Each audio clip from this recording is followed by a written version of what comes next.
Hi, welcome back to Christine's Home Affairs. This is part 2 of the bucket hat tutorial. In the previous video, I showed you how to take your measurement, work out the calculations that you need in order to draft your pattern. In this video, we are going to construct that bucket hat. Hang around and I'll show you exactly how we go about it. Okay, we have all of our fabric pieces cut out, and I've also fused the interfacing to the wrong side of my main fabric. So my main fabric in this case is going to be the floral print. I've put the iron-on interfacing on the wrong side of the brim and also the side of the hat, and also on the top of the hat. So we've got one piece of each, one top, one side which has been cut on the fold, and one brim which has also been cut on the fold. With the lining, we've got one top piece, one lining piece of the side, and one also of the brim of the hat, both of which have been cut on the fold. Take your fabric on your brim and the side of your hat, place the edges, the short edges, right side together, put a pin in place. Same for this one, we'll put right side together. Take your outer fabric, place the right sides together as well, and the next one. Then we can take this to the machine and we'll stitch it down the short end. We'll do a back stitch at the beginning and the end and just stitch straight across with a 1/4 inch seam allowance. Do that for these 4 pieces, then we can give it a press.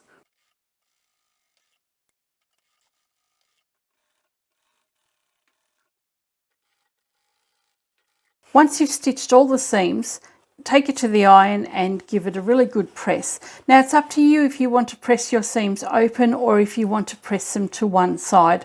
I like to press them to one side and then be able to lock them together when we're putting the layers together, which I'll show you later. So either press the seams open or to one side. My pattern pieces have been pressed and I have my top pieces ready to go as well.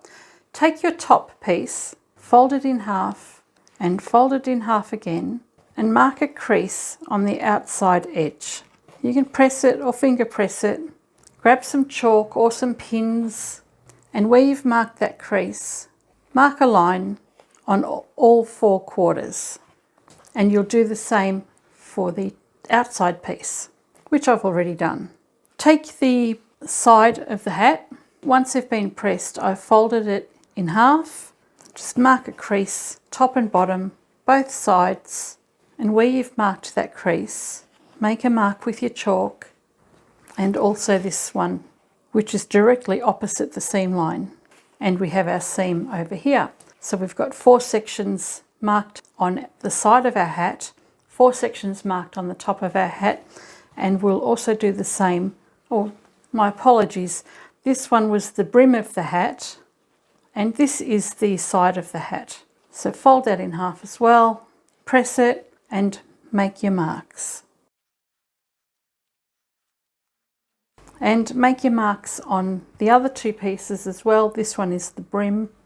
And you don't need to mark the section where the seam is because it's obvious that that's a mark. Take your circular piece. We're going to work with the lining now because it's easier for you to see against this background. We've got the top and the side, and we're going to line up this top curved edge with the curve on the top of our hat. So I've got right side and this is the wrong side. So my wrong side is facing up and the wrong side of my lining is facing up, and we're going to match the drawn lines with the drawn line on the top, put them together, and then find the next drawn line, which is just here, and line that up with the next mark that we have. So it's a 1/4 of a circle. Find the next mark and line that up again. And the next mark will line up with my seam. I want my seam to go to one side, so in this case I'm going to press my seam over to my right. And then you can distribute this fabric all the way around nice and evenly. So you can take it straight to the machine if you're confident, because it should fit, or if you prefer, just pin the edges together I've done the top and side of both the lining and the main fabric. Next we're going to take our brim pieces, and we've got the widest edge along the bottom here, and we're going to pin the widest edges together. With the side seams lined up, take the bottom section of our brim, so that's the widest part here, and line that up with the widest part or the bottom section of the brim on the lining. I'm going to have the seam on my outer fabric facing my left and the seam on my lining fabric facing my right. And they're just going to lock in nicely together just there. You can see the seams will line up nicely. Pop a pin in place, and now you can go and line up all those marks that we made earlier. So we've got a quarter mark here, we'll line that one up and continue on around until you've got all 4 sections lined up. So there's no need to manipulate anything, just everything will just sit nicely in place, and you can go and stitch this all the way around just like the top and side. So there's not really any need to go and pin this all the way around, just put a few pins in place. So this is the brim of the hat, and this is our side of the hat and the top. With the brim, we're going to be stitching all the way around the bottom edge of the hat. And for the top, we're going to stitch all around the top, and we'll do the same for the main. After we've stitched these together, because we've got a curve, we're going to need to clip the edges. Let's take this to the machine. We'll start with the easy one first.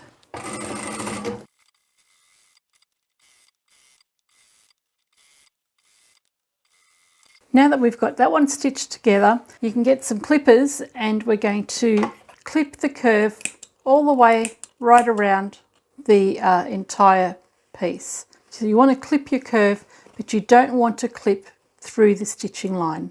With your other 2 pieces, we've got our top and side. We're going to stitch that together, and just be careful you don't get puckers as you're going.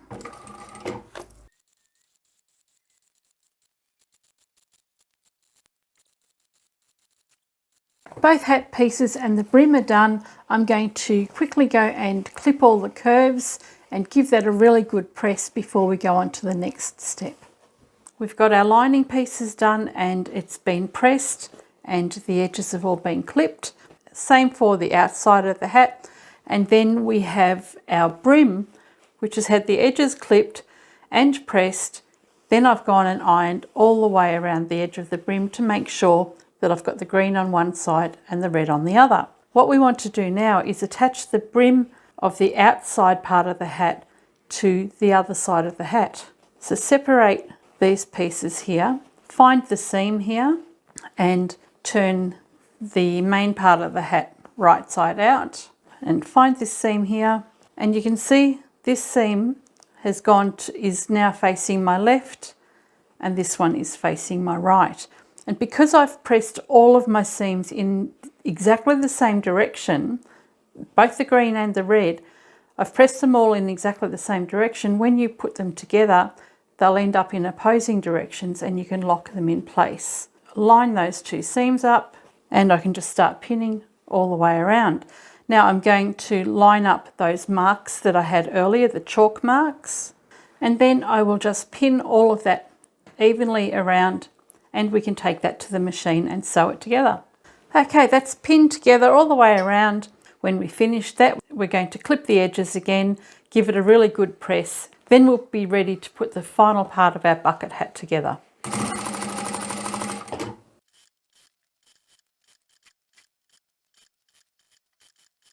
Okay, I'll clip the curves, give it a press, and then we'll get on to the next step. Okay, so the outer part of the hat is completely finished now, and what we need to do is put the lining inside. Turn the hat inside out, take the lining piece, the top and the side, turn that right side out, match up this side seam with the side seam we've got here. Just stick that on the inside, and again you'll see this seam will go to my left and the other one goes to my right, which allows it to lock together nicely. And we will go and match up all those chalk marks again. Once you've matched up the 4 sections, go and pin it evenly all the way around. Okay, the last part of the hat is ready to be stitched together. This is the outside brim of the hat, and this is just on the inside of the brim. So we're actually going to be closing it up on the inside rather than at the brim or on the crown. Normally what you would do is leave an opening here, you'd back stitch at the beginning and the end, stitch around, clip the edges, turn it through and so on. I'm going to leave everything pinned, and I'm actually going to stitch all the way around the entire hat, and then I'm going to clip my curves and give it a really good press. And what I want to do is, in the section that I'm going to be opening up later, I want to press this so that I get good crease lines, and it'll make it easier to actually whip stitch this section into place later. By having a stitching line here and then pulling those stitches out, it will help me create a really nice finish.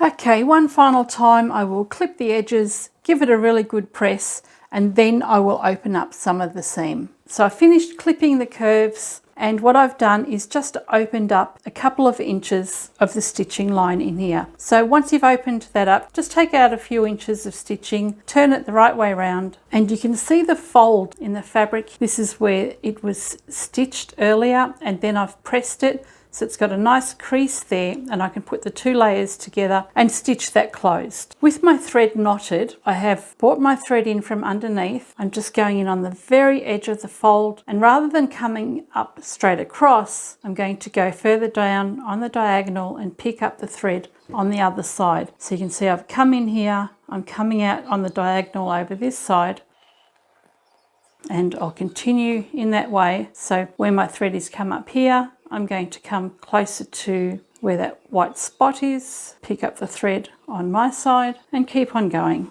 You can of course close this up by machine, but because I'm making this a reversible hat, I don't want my stitches to be visible. At least make them as inconspicuous as possible. And once you get to the end, I'll just do 1 or 2 stitches beyond the stitching line, and I'll just loop through that twice, pull it taut, and then I'll just go back into the stitching in between the layers of stitching, bring my needle out, trim that off, and my thread is inside. So I'll just go and give that a really good press now. And the hat is finished except for the quilting on the brim. So before we do the quilting, I'll take this to the iron and give it a really good press, and then we can measure some lines for quilting or top stitching. Okay, the hat's been ironed really well. I've turned it inside out because I wanted to put some quilting lines on, or top stitching lines on here, and it'll be easier to see on this side. Now you can do as many rows of stitching as you like along here. If you just wanted to do one, that's fine, it's up to yourself. What we've got here is 3 inches of brim. We want to measure some even lines going across. I might do them at 1/2 inch apart, so that'll be nice and even. So I've got 2.5, 2, 1.5, 1 and 1/2 inch. So those lines there are the lines I'm going to follow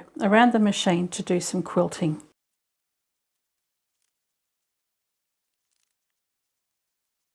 Okay, my guidelines are all in place, and what I'm going to do when I stitch, I'm going to use this line to stitch on. If you want to, you can go and connect those lines to make it easier to follow, but what I like to do is I'll be stitching along and I'll actually be looking at the next point that I'm stitching to, so it helps me keep a nice straight line as I'm going along. I don't watch where my needle is going up and down, I watch where I want to go. So once I get to here, I'm already looking at the next mark there, and that'll just help me go nice and straight. It'll also save time in drawing the lines. Let's go and do some top stitching. And you want to also match your thread. So I'm going to have a nice green on the top, and we'll have a red on the back. And you can start anywhere you like.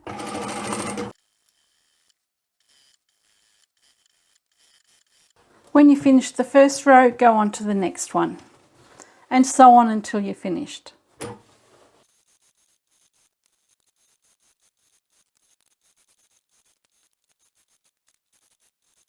Can I just say, I am not a hat kind of girl at all. I do not know how to wear them. I feel like the Mad Hatter. Anyway, this is the bucket hat. It is completely reversible. So by doing the whip stitching on the inside, you don't see the stitches when we've closed it up. We've got the quilting or the top stitching around the edges. You can go and do a row of top stitching on the crown and on the side layer as well. I'm not going to wear this. I'm not a hat girl. Besides, I've always got my hair up in a bun. Anyway, I hope you've enjoyed this video, and I reckon this might just be a perfect pot holder for me. Catch you next time.